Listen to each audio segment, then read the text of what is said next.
So the plan today is to put cabinetry here.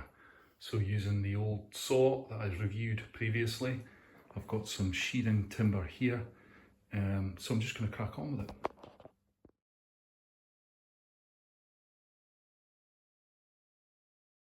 Okay, the plan is to put the cabinet in here. It's only for the garage, so it doesn't have to be a Chippendale.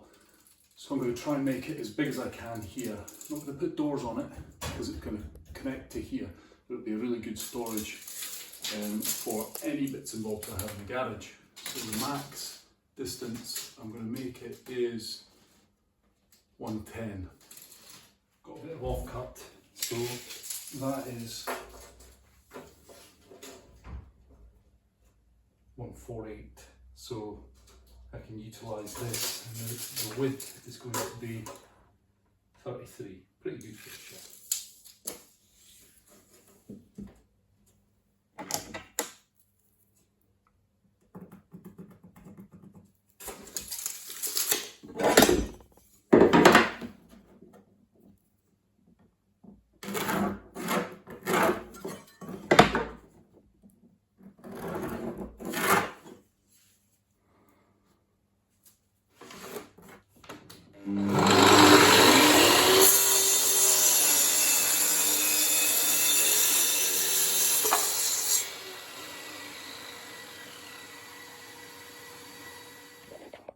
Right, that's the bottom or the top done here.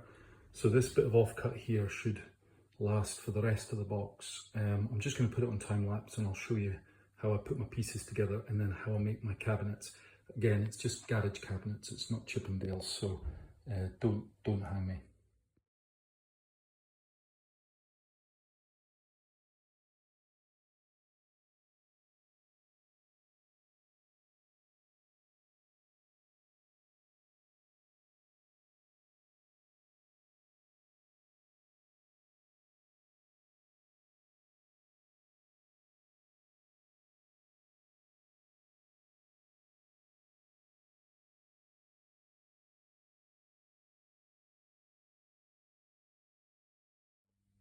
So after all of that, you're left with one great big box. I'm going to make it square because I want the biggest I can fit on that wall there, while still giving me space underneath.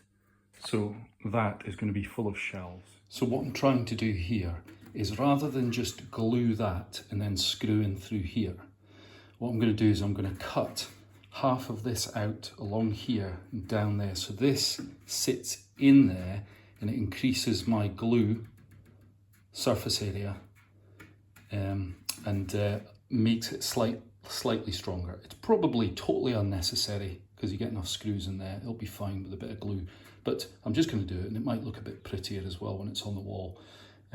So I'm going to do one of these on the saw and then the rest all the same. So hopefully you can see that. So there's my line. So that's the thickness of one of these plywood sheets. It's just sheathing timber. So when it's up against the fence, I need that saw to be on the inside of that line, on that side of the line, on that cut. And I'll set my saw height to half the thickness of this. So it's 18 mil, so I'll set it to 9 mil and then we'll get cutting.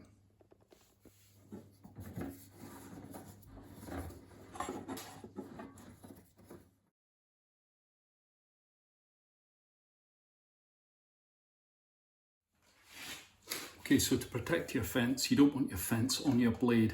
So your last cut's probably going to leave a little bit like this on there. You can just break that off with your finger and then clean the rest up with a chisel, preferably a sharp one. It's not very sharp. But then you just take off that little bar along the back.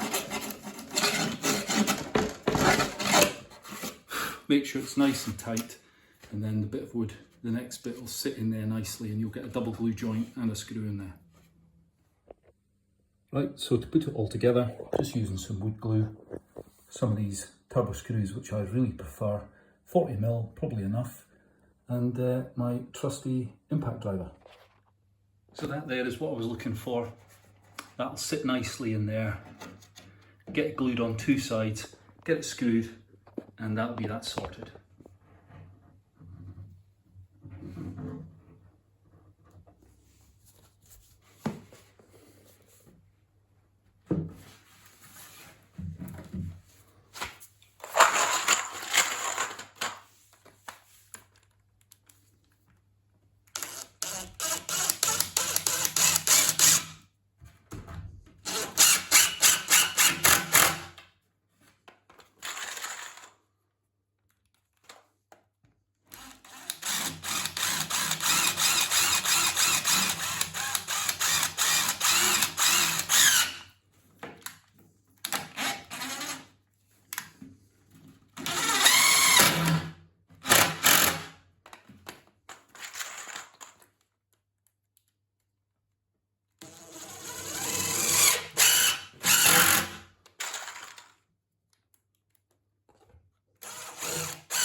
Right, that's the box done. I'm not going to rebate the shelves, I'm just going to screw. I need to get this done quick and I don't need to be spending time on doing that. It'll be strong enough and it's only for the garage. I'm also not going to put a backing on it because I'm just going to use the wall of the garage. That'll be fine. So hopefully we'll get this sorted ASAP with the shelves in. You'll see that I've put a backing strip along here. And then what I'm going to do is on the wall, I'm going to put one underneath here. So when I present it to the wall, it's got something to sit on. And I'll secure this one in here as well as that one's been secured here and down here. So I get maximum adherence to the wall. I'm going to ask a lot of this shelving unit over its years. So I'm just going to make sure that it's fully on the wall. And I may well put another one along the bottom here and attach that. Now this wall here is pretty good. It's got wood backed on the plasterboard, so easy for screw fixing. So you'll see here, I've attached the bracing bit of wood and you'll see that it's perfectly level at the top because the whole cabinet is going to sit down on it like this. And my top line is going to be in line with there because I'm going to keep this chin-up bar here. So fingers crossed, that is also in the center of this gap here to here.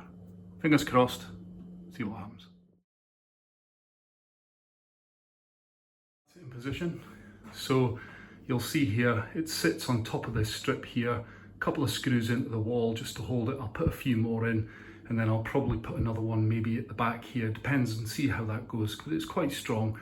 But there you go, that's one shelf, garage quality. There's enough access here for me to have a workbench under here that'll slide away. So it'll just mean that I can get more stuff off the floor and onto the shelf. There you go. As soon as it's made, it's full. Paint along the top so I can see what it is, and then all my bits and pieces on here, much better organized. So all I need to do now is strip all of this back and continue making shelves. The next ones will be going over there. But for now, that's it.